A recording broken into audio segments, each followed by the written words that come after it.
것 같습니다. 예, 우리가 10계명을 앞에서 봤습니다. 그죠? 우리가 저쪽에 있었던 요리문답은 떼버렸습니다. 떼서 위로 올라갔어요. 아이들이 있는 그 방으로 옮겼습니다. 그래서 아이들이 있는 방에 벽이 붙어져 있고 38문 이후의 문답들이 이제 저기에 그대로 이제 붙어져 있죠. 우리가 저 38문답 이후에 보면 하나님께서 우리에게 요구하시는 의무, 그래서 이제 10계명, 삶의 규범으로 우리에게 허락하신 10계명 이 내용들을 봤습니다. 금지와 요구 뭐 이런 것들을 쭉 봤죠. 그런데 그 이후에 82문답, 예, 이영수 교수님 바로 팔 옆에 있는 그 핑크색 그 부분을 보면, 오렌지색인가요? 그 부분을 보면 82문답에 뭐라고 되어 있냐면, 사람은 하나님의 계명을 완벽하게 지킬 수 있는가? 이렇게 물어봅니다. 그러니까 계명을 다 설명해 놓고 이 계명 지킬 수 있겠냐는 거예요. 뭐라고 그래요? 82문답에 보면, 여러분들 가지고 있는 그 종이에도 보면, 어떤 사람도 타락 이래로는 금생에서 하나님의 계명들을 완전하게 지킬 수 없고 매일 생각과 말과 행동으로 계명들을 어긴다. 이게 맞습니까? 아닙니까? 이게 맞아요. 이게 맞잖아요. 그래서 이게 그런데 오늘 현대인들만 죄를 짓냐? 야, 옛날 분들은 죄를 안 지었는데 요즘 것들은 죄를 짓는다. 이게 아니잖아요. 그래서 창세기 6장 이런 데 보면 노아의 홍수 때 그때의 사건들을 기록할 때 여호와께서 사람의 죄악이 세상에 가득함과 그의 마음으로 생각하는 모든 계획이 항상 악할 뿐임을 보시고 이렇게 말씀하십니다.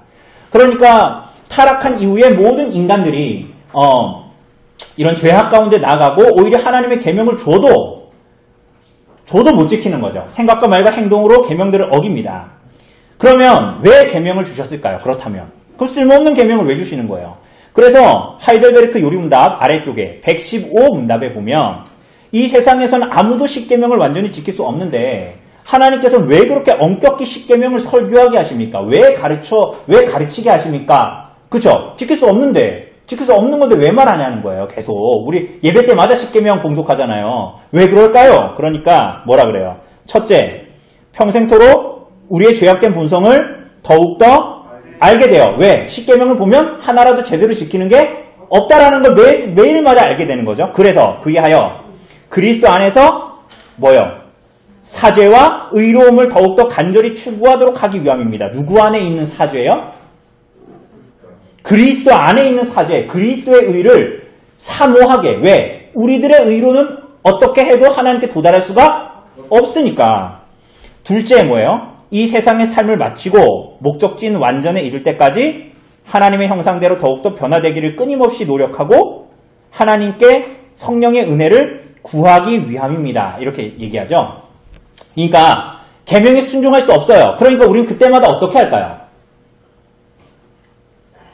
지킬 수 없으니까 버려야겠다. 이렇게 하지 않죠. 어떻게 해요? 그 계명은 하나님 주신 거니까 어떻게 하려고 해요? 누구에게 도움을 요청해요? 하나님께 도움을 요청해요. 그래서 성령의 은혜를 구하고, 그래서 우리가 언젠가 하나님 나라에 도달할 때까지 우리가 조금이라도 더 그리스도의 형상으로 변화되기를 끊임없이 노력하게 되는 거죠. 그죠? 그렇게 하나님께 의지하고 하나님 도와주세요. 나는 내 성질머리는 이렇고 살아온 게 이래가지고 잘 못 벗어나요. 근데 이럴 때마다 에이 됐어. 다시 옛날처럼 해야 되겠다. 이렇게 가는 게 아니라 복음으로 거듭난 사람들은 그래도 매일마다 돌이켜서 하나님 도와주세요. 라고 외치게 되는 거예요. 그래서 하나님께 도움을 요청하고 조금이라도 그리스도의 형상을 본받는 자로 나타나게 되는 게 이 땅에서의 인생이지요. 성화의 길을 걷는 것입니다. 그래서 우리가 지킬 수 없는 것을 요구받기 때문에 감사해요. 되게 역설적이죠. 지킬 수 없기 때문에 감사해요. 왜? 우리는 우리의 자격과 조건으로 부름을 처음부터도 받지 않았고 우리의 자격 조건이 있어서 부름 받은 것도 아니고 그 이후의 삶도 이제부터 자격과 조건이 주어졌으니까 이제부터 열심히 해봐. 요 이 땅 이렇게 되는 것도 아니라는 거야. 구원받는 것도 하나님의 은혜요. 구원받고 난 이후의 삶도 성령님의 은혜로만 하나님을 향해서 나아갈 수 있는 삶이라는 거죠. 그죠? 그래서 계명이 우리들에게 주어져 있는 것이다. 하나님을 더 의지하도록. 하나님께서 그런 관계를 요구하시는 거예요. 그냥 구원받을 때만 예수님의 의가 필요하고 그 이후부터는 내가 열심히 해야지가 아니라 우리들의 인생이 복음을 받아들이고 끝나는 순간까지 그리고 영원까지 주인과 종됨의 바른 관계, 오늘 오전에 나눴던 것처럼 하나님을 의지하고 주님께 의탁하는 방식으로 삶을 살아가도록 우리를 부르셨다라는 것입니다. 그러니까 계명을 볼 때마다 우리는 어떻게 해요? 날마다 더욱더 겸손해지는 거예요. 그죠? 옛날에는 니까짓 게 이렇게, 그러니까 우리가 자꾸 반복하는 거 되게 싫어하죠. 우리 자식들한테 잘못하는 거 맨날 얘기할 때마다 넌 또 그러냐? 양말, 우리 남편한테도 양말 거꾸로 벗지 말라 그랬잖아요. 근데 계속 거꾸로 벗고, 속옷 거꾸로 벗지 말라니까? 근데 계속 거꾸로 벗잖아요. 그래서 뭐라 그래? 아유, 이 사람은 안 돼. 그런데 사실은 그 얘기라는 자기는 하나님 앞에서 보면 반복해서 죄를 짓고 있는 자기를 못 보는 거죠. 그리고 자꾸만 딴 사람들의 눈에 있는 티끌만 자꾸 들춰내고 자기 눈에 있는 들보를 못 보니까 인생이 괴롭고 그러는 거죠. 그러니까 그리스도의 복음을 누리면 누릴수록 복됨을 누릴 수 있게 됩니다. 이게 여러분 개념이 아니에요. 이게 우리들의 실제입니다. 실제. 그래서 옛날에는 조금 이따 얘기하겠지만 야, 니나 나나 도끼나 개끼니도 니도 못하고 나도 못하고 다 똑같아. 옛날엔 이 정도 수준이었는데 시간이 지나면 어때요? 아주 작은 죄에 대해서 굉장히 예민해지죠. 그죠? 그래가지고 내가 저 사람 보고 뭐라 그럴 게 아니라 나도, 그러니까 옛날에는 니도 죄인이고 나도 죄인이고 우리 다 죄인이니까 야 니가 뭐 자랑해 나도 자랑할 거 없지만 그러면 야 니나 내나 도끼나 개끼냐 이렇게 갔지만 시간이 지나면서 성숙해 갈수록 어떻게 되는 거예요? 나의 죄가 훨씬 더 크게 느껴지고. 옛날에 내가 내 아내한테 했던 말이나 내 남편에게 했던 행동이 죄라고 안 느껴졌는데 하나님을 알고 복음을 누리면 누리고 내가 그리스도가 누구고 내가 누군가를 알게 될 때마다 죄에 민감해지죠. 내가 남편한테 했던 말과 태도와 그 눈빛과 그 표정과 욕을 입으로 하지 않았지만 그 입모양과 이런 것들이 옛날엔 죄로 안 느껴졌는데 이제 그게 죄로 느껴지기 시작하고. 그죠? 그렇게 우리가 그리스도를 닮아가는 방식의 삶을 살아가는 거예요. 여러분 부부싸움 하죠? 네. 예전보다 덜 하는 거 알고 있어요. 그런데 부부싸움을 해서 지옥 가는 게 아니에요. 예? 그러니까 구약의 이스라엘 백성들을 보면 죄를 지어서 지옥 간 게 아니에요. 죄를 지어서 하나님 나라 못 들어가는 게 아니야. 그럼 뭐예요? 회개하지 않아서, 돌이키지 않아서, 그 자리에서 돌이키지 않아서 부부싸움을 할 수 있죠? 그런데 돌이켜야지. 부부싸움을 해서 계속 거리가 멀어지는 게 아니라 돌이켜서 다시 방향을 아내와 남편에게도 돌이키고 서로를 향해서 다시 나아가고 그래야 소망이 있는 거잖아요. 그리스도의 삶이 그와 같다라는 걸 얘기하는 거죠. 그래서 겸손히 계명에 따르는 방식을 삶을 살아간다 이렇게 얘기하죠. 그러니까 여러분 그리스도의 죽으심으로 중보의 결과로 여러분과 저의 죄에 대한 책임은 사라졌어요. 죄책이라고 그러죠. 죄에 대한 책임. 사라졌어요? 안 사라졌어요? 죄책이 사라졌잖아요. 예수님 십자가에 달려 죽으셔서. 그런데 죄의 찌꺼기는 여러분에게 남아있어요? 안 남아있어요? 남아있어요. 그것까지 부인할 수 없잖아요. 죄 없다 하는 자들은 다 거짓말하는 자들이라고 요한 1서가 말하잖아요. 그럼 죄의 찌꺼기가 남아있어. 그래서 괴로운 거잖아요. 안 괴로워요? 괴롭잖아요. 굉장히 우리는 역설적이고 모순적인 존재로 살아가죠. 근데 그럴 때일수록 포기하지 않고 이런 나를 구원받은 이후에도 이런 존재인 나를 구원하시는 하나님의 은혜 때문에 내가 오늘 살 수 있다. 그래서 이 모순 가운데에서 구원 얻은 자에게 하나님께서 선물을 마련해 주셨다라는 거예요. 그죠? 그래서 여러분 소요리 문답 85문답을 보면 하나님은 죄로 인해 우리가 받아야 하는 그의 진노와 저주를 피하도록 우리에게 무엇을 요구하십니까? 이게 무슨 얘기냐면요. 저를 보세요. 그 구원받고 난 이후에 여러분들에게 죄의 찌꺼기가 남아있어요. 구정물처럼 가만히 있을 때는 괜찮다가 흔들면 다시 막 찌끼고 올라와요. 그런데 여러분 그래가지고 지은 죄를 하나님이 좋아하실까요? 싫어하실까요? 구원받았으니까 괜찮아 이렇게 할까요? 아니에요. 죄의 찌꺼기에 대해서도 하나님의 진노와 저주가 부어져요. 왜요? 하나님은 거룩한 분이에요. 여러분하고 또이 하는 존재가 아니란 말이에요. 하나님은 자존자란 말이에요. 거룩하신 분이잖아요. 그러니까 자기의 의로 하나님을 나아가려는 마틴 루터와 바울이 얼마나 힘들었겠어요. 그런데 그게 아니라는 결론에 다다른 거잖아요. 복음을 발견한 거죠. 그러니 여러분과 저의 삶도 마찬가지예요. 죄 짓고 그래도 괜찮다가 아니죠. 그죠? 죄 지어도 예수님 시대에 달려 죽었으니까 괜찮다. 물론 맞는 얘기지만 죄의 찌꺼기가 여러분에게 있고 진노와 저주가 부어진다라는 것도 사실이에요. 그래서 어떻게 하냐. 85문답에 보면 죄로 인해 우리가 받아야 하는 하나님의 진노와 저주에서 피하도록 하나님은 예수 그리스도에 대한 믿음과 생명에 이르는 회개를 그리고 더불어 그리스도가 구속의 유익을 우리에게 전달하시는 모든 외적인 수단들을 근면하게 사용할 것을 요구하십니다. 이렇게 이제 얘기해요. 제가 말을 빨리 하죠. 그러니까 여러분 시간 빨리 안 잡아먹으려고 지금 빨리 얘기하는 거예요. 그래서 여러분 하나님께서 우리를 구원하신 이후에 나의 믿음과 나의 회개가 아니야. 굉장히 재밌어요. 왜냐하면 우리 이쪽에 붙어있을 때 보면 예수님의 삼위일체 하나님의 사역을 얘기하면서 거기에 우리의 믿음과 회개가 있었어요? 없었어요? 기억나세요? 소위로문답 38문답 저기에 쭉 나와 있었는데 기억 안 나겠지만 성부와 성자와 성령의 사역이 그 맵에 다 나와 있었어요. 사도신경의 내용이. 근데 거기에 우리의 믿음과 우리의 회개가 거기 나와 있었습니까? 안 나와 있었습니까? 나와 있었을까요? 안 나와 있었을까요? 안 나와 있었어요. 그리스도께서 구속의 일을 하신 이후에 너네가 믿어라 이게 아니라 그 다음에 뭐가 나왔어요? 성령의 효과적인 부르심으로 너희가 양자된 거야. 이렇게 얘기를 했어요. 계속. 실제로 믿음과 회개는 어디에 나와요? 십계명 다 설명하고 나서 믿음과 회개가 나와요. 그러니까 이게 무슨 얘기냐면 예수 그리스도를 믿어 구원 얻는 것, 물론 우리가 신앙이 어렸을 때나 표면적으로는 내가 믿어서 내가 회개해서 구원 얻은 것이라고 생각하지만 실제로는 오히려 내가 믿고 내가 회개해서 구원 얻은 게 아니라 성령의 사역, 효과적인 부르심으로 말미암아 그리스도의 중보의 유익, 구속자의 유익을 얻게 되었죠, 우리가. 그리고 그렇게 모든 상황이 변했어. 그런 상황이 변했다고요. 변한 후에 나의 믿음도 나의 회개도 있게 되는 거예요. 어떻게? 그리스도를 더 붙들고 삼위일체 하나님을 더 붙들 수 있도록 그때야 믿음과 회개가 주어지고 있는 거예요. 이게 굉장히 중요한 거예요. 그러니까 우리는 마치 믿음과 회개를 저기에 자꾸 앞두려는 거야. 하나님의 사역에 나도 끼어 있는 것처럼 자꾸 얘기하잖아요. 아니에요. 구속하신 이후에 믿는 것도 성령께서 하신다 그랬잖아요. 다. 칭의도 성화도 양자됨도 다 성령의 선물이에요. 그 이후에 그러면 우리 이제 아무것도 안 해도 되냐? 그게 아니라 그때야 상황이 모두 다 변한 후에야 우리들은 그리스도를 더욱더 믿을 수 있도록 그때마다 회개하고 돌이킬 수 있도록 믿음과 회개를 우리에게 주셨다. 위치가 중요하다는 거예요. 위치가. 그죠? 제가 말이 빠르죠? 이해는 되시죠? 그죠? 우리가 다뤘던 내용이니까.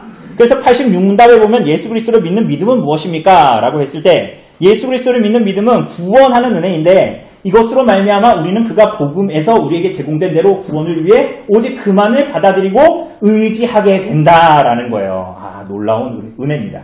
그래서 조금 전에 얘기했던 대로 옛날에는 아내한테 막말을 하고 남편한테 막말을 하고 이랬던 것들이 야 털어서 먼지 안 나는 놈이 어디 있냐 교회에서만 잘하면 되지 야 니나 내나 도끼 게 끼냐 그렇게 막 싸움했던 사람들이 제가 너무 과장하죠. 그렇게 했던 사람들이 그래서 믿음과 회개 때문에 시간이 지나면 어때요? 내 안에 입새에 있는 바람에도 괴로워하기 시작하는 거예요.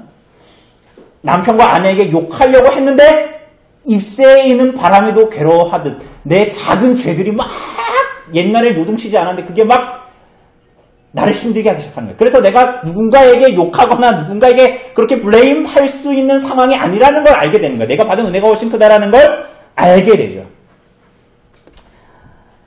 그쵸? 그래서 신자에게 주어지는 믿음은 자기 힘이나 능력이나 경건이나 열심을 통한 구원으로 이룰 수 있는 것이 아니다. 그죠? 그 결론에 이르게 됩니다. 그리고 동일하게 구원의 은혜로 주어지는 것이 믿음만이 아니라 뭐예요?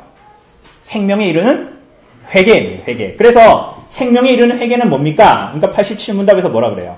생명에 이르는 회개는 구원하는 은혜로 죄인은 이것에 의하여 자기 죄에 대해 참으로 인식하고 그리스도 안에 있는 하나님의 자비를 깨닫게 되면서 자기 죄에 대해서 탄식하고 싫어하며 죄로부터 돌아서서 하나님께로 향합니다. 동시에 새로운 순종이라는 완전한 목적을 갖고 이를 향해 노력합니다. 그러니까 여러분들이 예수님 믿고 나서 이제부터 내 의지와 내 힘과 내 결단으로 구원을 향해 간다. 가능해요? 불가능해요? 가능해요? 불가능해요? 그런 테스트 하지 말라는 거예요. 그거 불가능해요. 마틴 루터도 얘기하잖아요. 그걸 하면 할수록 더 괴로운 거예요. 내 결단과 의지로 뭔가 하나님께 갈 수 있다라는 생각 자체는 불가능해요. 우린 처음부터 마지막까지 하나님의 은혜만 필요한 자들이에요. 얘기했잖아요. 주인과 종의 관계. 오직 모든 피조물은 자존자에게 의탁하는 존재로 지음받았어요. 여러분은. 모든 피조물과 모든 인간은. 그래서 구원받은 성도라고 해서 여러분 안에 있는 죄의 찌꺼기를 스스로 걷어내면서 살아갈 수 있어요? 없어요? 없어요. 없어요. 여러분 그건 신화예요. 신화. 여러분 가끔 TV 보면 괜찮아 보이는 사람들 있죠? 괜찮아 보이는 것만 찍은 거예요. 가끔 TV에 보면 부부들 되게 잘 사는 것 같죠? 그 괜찮은 상태만 찍은 거예요. 그거 보면서 부러워하면 안 돼요. 그걸 보면서 저게 나의 로망, 나의 결혼 생활의 로망이야 이러면 그건 노망 든 거예요. 로망이 아니라 그건 노망 든 거예요. 성경에 의하면 그건 신화적인 존재는 없어요. 그런 신화적인 존재는. 우리 도르트 신조 옛날에 했죠. 첫 번째가 뭐예요? 전적인 타락이에요. 어느 한 부분도 타락하지 않은 부분이 없다라는 거예요. 인간이. 하나님의 뜻을 이루는 데 있어서. 그러니 아무리 선한 일을 한다고 해도 더러울 뿐이에요. 너무 한 것 같죠? 너무 하지 않아요. 그게 여러분과 제 존재라고 로마서도 얘기하고 있어요. 그래서 하이델베르크 요리문답 62문답은 뭐라 그래요? 우리의 선행, 우리가 잘하는 거 있잖아요. 잘한다고 생각하는 거. 우리 선행은 하나님 앞에 의가 될 수 없으며 의의 한 부분이라도 될 수 없습니까? 물어보는 거예요. 야, 나 선행하는데 왜 안 돼? 이렇게 물어보는 거예요. 약간 따지듯이. 그러니까 뭐라 그래요? 하나님의 심판대 앞에 설 수 있는 의는 절대적으로 완전해야 하며 모든 면에서 하나님의 율법에 일치해야 합니다. 그런데 그렇게 절대적으로 완전하며 하나님의 율법에 완전히 일치할 수 있어요? 없어요? 없어요. 그러나 우리가 이 세상에서 행한 최고의 행위라도 모두 불완전하며 죄로 오염되어 있습니다. 그러니까 가말리엘 문화, 히브리인 중에 히브리인, 베냐민 지파 이딴 거 다 배설물로 여겼다는 거예요. 바울이. 그로 말미암아 선행이 하나님에 의해 도달하게 하는 것이 아니기 때문이라는 걸 바울이 알았던 거예요. 바울이 알았다기보다 성경의 진리를 깨달았다는 거예요. 성령으로 말미암아서. 그러니 신자의 회개는 뭐예요? 신자의 회개는 그러니까 믿음은 그리스도를 받아들이는 것이라면 회개는 이런 믿음의 상태를 겪으면서 돌이킨 후에 하나님께로 계속해서 나아가는 새로운 순종이다. 이렇게 말합니다. 그러니까 생명에 이르는 회개라고 얘기했으니까 요건 되게 중요하니까 다시 한번 들어도 될 것 같아요. 여러분 그 생명에 이르는 회개라고 했으니까 생명에 이르지 않는 회개도 있다라는 거예요? 없다라는 거예요? 에? 이상한 회개도 있어요. 그게 뭐예요? 일시적이고 감상적인 회개예요. 아합. 여러분 엘리야를 통해서 하나님께서 너 죽을 거야 라고 얘기하니까 아합이 어떻게 했는지 기억나세요? 11기에서? 하나님을 회개하고 겸비했어요 막. 근데 그게 생명에 이르는 회개가 기였어요? 아니었어요? 아니었어요. 죄에 머물러 있어요. 그러니까 아합이 그러고 나서도 다시 죄로 돌아가는 거야. 회개는 생명 되신 하나님께 향해서 새로운 순종을 해야 되는데 아합은 그렇게 하지 않은 무슨 회개예요? 일시적이며 감상적인 회개. 뜨거운 눈물을 흘리는 거. 후회하는 거. 거기서 멈추는 거. 눈물 흘리고 후회할 수 있죠. 그런데 생명에 이르는 회개는 이것까지도 포함해서 하나님께로 돌이키는 것이지 그냥 눈물 흘리고 속 시원하다. 이걸로 끝나는 게 아니라는 거야. 그건 생명에 이르는 회개가 기단이다? 아니다. 그래서 삶의 방향을 돌이켜. 물론 이것은 우리 힘으로 돼야 안 돼요. 안 돼요. 회개의 조성자가 누구기 때문에. 하나님이기 때문에. 그래서 하나님께 나를 이끌어달라고 날마다 기도하는 거예요. 우리 예준이, 예찬이 이번 주부터 성경 읽을 때 얘들아 성경 읽기 전에 뭐 하라 그랬지? 예준아? 그렇지. 왜 기도해야 돼요? 여러분 서울대에 다닐 최고의 지성이 성경을 다 외우면 천국 가는 게 아닙니다. 전에도 얘기했죠. 진리의 한 조각이라도 말씀이라도 기도함으로 그리스도의 영으로 깨닫게 된 자가 하나님의 나라에 들어가는 것입니다. 그죠? 그러니 우리가 이제 내가 하나님을 향해서 나아갈 수 있다. 내가 회개를 창조할 수 있다. 이게 아니라 하나님께 날마다 반복적으로 회개하며 용서를 구하면서 그래서 회개는 일종의 과정이에요. 반복돼요. 가끔 여러분 신방하면 그런 얘기 하는 거예요. 내가 또 잘못했는데 또 회개했는데 또 회개해야 돼. 이제는 나도 가망성이 없나 봐. 그게 아니에요. 반대로 생각해요. 여러분은 원래 가망성이 없는 존재예요. 이걸 나는 가망성이 없나 봐. 그걸 지금 깨달았나요? 그러면 안 돼요. 여러분 원래 가망성이 없는 존재예요. 그래서 그리스도께서 구원을 하셨음에도 불구하고 그 엄청난 가치로 구원하셨음에도 불구하고 해결이 안 되고 죄의 찌꺼기를 여전히 가지고 하나님과 살아가고 있는 거예요. 근데 그때마다 어떻게 되는 거예요? 돌이켜야 되는 거예요. 응? 돌이키는 걸 지겨워하지 말고. 예수 믿어서 여러분들이 굉장히 신화적인 존재가 되는 게 아니라는 거예요. 여러분 자꾸 신화적인 존재가 돼가지고 하나님의 말씀이 이렇게 얘기하고 있는데 자꾸 여러분 자신은 여기 끝에 가도 나는 하나님을 부인하지 않을 수 있어라고 자꾸만 왔다 갔다 세상하고 왔다 갔다 줄다리기 하면서 그렇게 하지 말라는 거야. 네? 여러분들은 그런 신화적인 존재가 아니라는 말입니다. 그럼 그리스도께서 십자가에 달려 죽지 않으셨죠. 여러분들을 개가천선시키셨겠죠. 근데 여러분들은 개가천선할 수 있는 존재가 아니거든요. 저를 째려보지 마시고 저도 그렇고 여러분도 그렇다는 거예요. 그래서 이 하나님의 진노에서 피하기 위해서, 진노를 피하기 위해서 믿음과 회개를 주셨어요. 그럼 이것을 위해서 구체적으로 무엇을 해야 하는가? 지키고 싶다라는 마음, 믿음과 회개만 주시는 것이 아니라 손에 잡히는 걸 주세요, 하나님이. 그게 뭡니까? 그게 뭐예요? 그 외적인 수단들이에요. 말씀과 성례와 기도예요. 그래서 이거는 하나님의 배려예요. 그러니까 하나님이 여러분과 저를 도와주시기 위해서 제가 여러분들을 괴롭히고 하나님이 여러분들을 괴롭히게 하기 위해서 성령일표를 주는 게 아니란 말이에요. 하나님의 배려예요. 하나님께로 나올 수 있도록 하는 배려. 그러면 이거는 외적인 수단으로 주셨다라는 것을 반대로 얘기하면 뭡니까? 이 수단들 외에 다른 것은 바람직하다, 바람직하지 않다. 바람직하지 않다라는 거예요. 여러분 이걸 잘 기억하세요. 그래서 금욕적인 기도, 수행하는 거, 자학하고 명상하는 거, 심지어 카톨릭 신자들이 성지순례 하잖아요. 이스라엘 가가지고 막 만지고 계속 돌가루 주워오고 막 베드로 발가락 없어질 정도, 동상 없어질 정도로 만지고 그러잖아요. 성지순례, 성지가 어디 있습니까? 하나님과 함께 하시는 곳이 바로 성지, 거룩한 땅인데 거긴 더 이상 성지가 아니에요. 그냥 성경, 역사, 여행 이렇게 말을 해야지 그걸 성지순례라고 하면 안 돼. 성지가 어디 있어요? 하나님이 함께 하시는 이곳이 바로 거룩한 땅인데. 그러니까 이런 것들로 이런 거 성지순례 갔다 와서 난 이제 새롭게 하나님께 태어날 거야 이런 거 된다는 거야, 안 된다는 거예요? 그런 거 가능성이 없다는 거예요. 바람직하지도 않다는 거예요. 가끔 옛날에 보면은 이제 좀 약발이 떨어졌는데 기도회 한번 갔다 와야지 이러잖아요. 기도원 한번 갔다 와야지. 이런 거 하지 말라는 거예요. 그래서 은혜가 되는 수단, 공적이고 눈에 보이는 수단을 부지런히 사용해라. 그래서 88문답에 보면 그리스도가 구속의 유익들을 우리에게 전하시는 외적 수단은 뭐냐라고 했을 때 그게 뭐예요? 통상적인 수단은 그의 규례들인데 특별히 뭐예요? 말씀과 성례와 기도입니다. 이 모든 것들은 구원을 위해 택자들에게 효과적이다. 이 이상 효과적인 게 없어요. 여러분, 하나님의 말씀을 믿으세요. 우린 믿음이 없으니까 자꾸 말씀 읽으면 뭐해, 기도하면 뭐해라고 자꾸 생각하지만 여러분 그게 하나님의 말씀을 안 믿는 거잖아요, 지금. 기대가 없는 거잖아요. 이래봤자 뭐해? 이런 거 하는 거잖아요, 지금. 그게 솔직히 얘기하면 안 믿는 거거든요. 여러분 말씀을 믿으시면 돼요.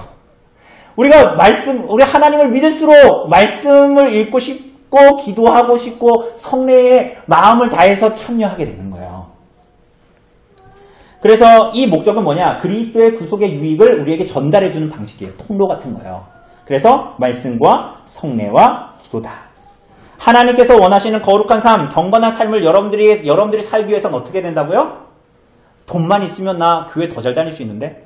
내가 원하는 거 하나님이 동산과 부동산을 나에게 더 주시면 내 주식이 한 50% 확 오르면 그때부터 나 신앙생활 잘하고 경건한 삶 살 수 있는데 그게 아니라는 얘기예요. 절대로 그럴 수가 없어요. 그게 내 기분을 좋게 할 수는 있겠지. 그러나 그것이 그리스도의 구속의 그 유익을 전달하는 거랑은 아무 상관이 없어요. 그게 여러분의 구속과 아무 유익이 없다라는 거예요. 구속과 상관이 없다라는 거죠. 그래서 어떻게 우리는 거룩하고 경건한 삶을 살게 됩니까? 그리스도를 묵상하고 그리스도의 복음을 묵상하고 그리스도의 중보의 유익을 그런 식으로 누리는 거예요. 그리고 그 그리스도의 중보의 유익을 누릴 때 남편이 속옷 거꾸로 벗고 남편만 그러진 않죠. 아내도 거꾸로 벗으시잖아요. 거꾸로 벗으면 그거 가지고 손가락질 안 하는 거예요, 더 이상. 왜? 그리스도의 중보의 유익이 그 모든 것들보다 크거든요. 그것보다 크잖아요. 그러니까 그걸 감내하고 받아들이고 기쁨으로 받아들이게 되는 거예요, 그냥. 그러니 내가 돈이 없어서 괴로운 게 아니라니까요. 그리스도의 중보의 유익을 누리는 게 성도의 유일한 만족이요 기쁨인 거예요. 그리고 그렇게 할 때 우리가 정말 하나님을 사랑하고 이웃을 사랑하며 살게 된다라는 것입니다. 그래서 이 그리스도의 중보의 유익을 조금 전에 말씀드린 대로 우리에게 전달하는 것이 말씀과 성례와 기도다. 특별히 우리가 기도에 대해서 할 거잖아요. 그런데 다 말씀에 붙어 있어요. 성례는 눈에 보이는 말씀이라고 그랬잖아요. 기도는 뭐예요? 기도는 그 말씀하고 상관없다고 생각하잖아요, 우리는. 근데 기도는 말씀하고 분명한 상관이 있죠. 왜? 기도 자체가 뭐예요? 그렇죠. 말씀에서 우리에게 말하는 바, 하나님의 말씀을 전제해서 하나님의 뜻에 맞는 우리들의 원함을 주께 올려드리는 거예요. 그래서 우리들의 기도가 대화처럼 돼요. 어떻게 대화처럼 될까요? 우리 모순적인 존재잖아요. 죄의 찌꺼기가 있어요, 없어요? 있어요. 그래서 여러분 하나님 앞에 말하지 않아도 우리의 모든 것을 아시는 하나님께 말하고 싶죠. 그래서 뭘 말하고 싶어요?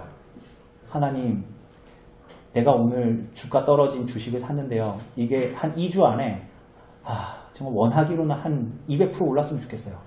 근데 이런 기도를 하면서 무슨 생각이 들어요? 말씀에 의하면. 근데 부자 청년이 와가지고 예수님이 계명을 다 지키라고 했는데 하나만 일부러 계명을 빼놓고 말씀하셨지. 그게 10계명이었는데 탐내지 말라라는 거였는데 하나님, 내가 이렇게 살아가면 탐심이 나를 잡아먹겠죠. 결국은 하나님을 의지하지 않고 1계명처럼 나 외에 다른 신을 섬기지 말라 그랬는데 하나님을 안 섬기고 돈을 섬기게 되겠죠. 하나님 용서해 주세요. 내 이 마음을 어찌할까요? 뭐 이렇게 가는 거잖아요. 그죠? 기도가 뭐냐면 막 다다다다다 해가지고 딱 하면 훌륭한 기도야. 이게 아니에요. 우리들 실제의 기도는 막 하나님과의 약복강가에서의 씨름 같은 거예요. 하나님, 우리 남편 좀 이랬으면 좋겠는데요. 저 양말 지겨워요. 이런 거. 그러면서 하나님, 그래도 내가 그리스도의 복음을 누리고 주님께서 나를 지금까지 걷어주시는데 내가 이렇게 살면 안 되겠죠. 막 이런 씨름이에요, 기도가. 그러니까 기도는 뭐예요? 내가 원하는 것을 막 얘기해가지고 알라딘에 나오는 지니의 램프처럼 짠 이루어졌더라가 아니에요. 다 여러분 CTS에서 이런 설교자들 가끔 나와가지고 말도 안 되는 말하는 거 그거 다 거짓말이에요. 기도는 그런 게 아니에요. 그럴 거면 저기 선앙당 가서 비는 게 훨씬 나아요. 용한 무당들 찾아가는 게 낫지. 우리는 그리스도의 종이요 노예잖아요. 우리 그렇게 살도록 부름받은 자들이 아니라는 거예요. 네, 그래서 어쨌거나 이러한 내용들, 기도는 하나님의 뜻에 맞게 우리들의 원함을 드리는 것, 다 말씀하고 연관이 돼 있다. 이것을 기억하는 것이 좋습니다. 그리고 이 말씀을 동시에 마지막입니다. 이제 멋대로 사용하면 안 됩니다. 네? 정해주신 하나님의 의도와 방식대로 사용해야 돼요. 이걸 의도대로 사용하지 않는 사람들이 어떤 사람들이에요? 이단들. 그죠? 여러분 혹시 그런 책 여러분 있는지 없는지 집에 있는지 없는지 모르겠는데 곽희문 선교사라는 사람이 있어요. 근데 그 사람이 쓴 책 중에 뭐 복음이면 충분합니다. 내 이름은 그리스도인입니다. 제목을 들으면 좋아요, 안 좋아요? 굉장히 좋죠. 근데 이 사람의 성경 해석은 굉장히 이단적입니다. 굉장히 풍류적인 죽은 서문학교의 김성수 목사 같은 그런 해석을 해요. 근데 이러한 것들이 다 성경을 제멋대로 해석하는 거거든요. 그러니까 그거 들으면 제가 이 얘기 왜 하냐면 남서울교회 청년들 중에 일부가 여기에 빠져가지고 자기네 교회 목사님이 설교하는 거 설교를 안 듣는 거야. 참 슬픈 일이에요. 슬픈 일. 귀가 가려워서 못 참는 거야. 목사님이 지난 목사님이 청년들 대상으로 설교했는데 제 아내가 이쁩니다. 라고 얘기하다가 예를 들었겠지. 내 아내가 이쁘다고. 그게 잘못된 말이에요? 맞는 말이에요? 할 수 있는 말입니까? 못할 말입니까? 근데 거기 안에 있는 페미니즘 사람들이 이화 여대를 다니는 분들인가 봐요. 그분들이 해가지고 목사한테 공문을 보냈어요. 당신 예배 중에 당신 와이프 이쁘다는 그런 여성 비하적인 그런 말 한 거 공적으로 잘못했다고 사과하지 않으면 내가 당신이 법적인 조치를 할 거다. 이래요. 그 사람들은 지난주에 제가 여러분들 오후 모임에 나눠줬던 그리스도인 남자 여자 결혼이 무엇인가 하는 그 성경의 가르침을 받지 않겠다라는 그래서 그분들한테 가장 인기 있는 게 뭔지 아세요? 그리스도 안에서 사랑하는 자매 형제 여러분, 이렇게 얘기하면 굉장히 인기가 좋아진대요. 형제 자매라고 하면 돼요, 안 돼요? 제 얘기 무슨 얘기인지 아시겠어요? 형제 자매라고 하면 안 되고 자매 형제 여러분 이러면 저 사람은 여성의 인권을 존중하는 분이야, 이러는 거예요. 여러분 말도 안 되는 짓들을 자꾸 이제 하는 거예요. 그러니까 성경을 가지고 자꾸 그런 방식으로 또 해석하거든요, 이 사람들이. 하나님이 정해주신 의도와 방식대로 행하고 가지고 이것들을 사용하고 뿐만이 아니라 이게 개인에게 주신 것이 아니라 교회에 주신 것이라는 것을 기억해야 됩니다. 은혜의 방편들을. 개인에게 주신 게 아니에요. 교회에 주신 거예요. 그래서 은혜의 방편들을 어떻게 사용해야 돼요? 교회와 함께 교회 중심으로 질서 있게 사용하는 거예요. 그게 여러분들 위해서 좋은 거예요. 그래서 교회를 주신 거예요. 가난한 성도들처럼 내가 말씀 듣고 내가 알아서 판단해가지고 내가 알아서 할게요. 그러면 주님께서 사도들을 세우지 않으셨겠죠. 선지자와 사도들의 터 위에 그리스도를 머리랑 교회를 세우지 않으셨겠죠. 그죠? 그러니까 성경의 진리를 안 받아들이고 싶은 거예요, 사람들이. 그럼 솔직하게 얘기하든가. 난 성경의 어떤 부분은 받아들이고 어떤 부분은 안 받아들입니다. 이렇게 얘기를 하든가. 그런 것도 아니고. 예, 죄송합니다. 제가 또 10분을 오버했네요. 그래서 어쨌거나 그래서 기도가 나오는 거예요. 그죠? 그래서 우리가 다음 주부터는 주기도에 대한 부분들을 이렇게 다루고 기도를 배우고 그 이후부터는 벨기에 신앙고백서, 벨식 신앙고백서에 대한 내용들을 보도록 하겠습니다. 혹시 질문 있으십니까? 이 부분에 대해서?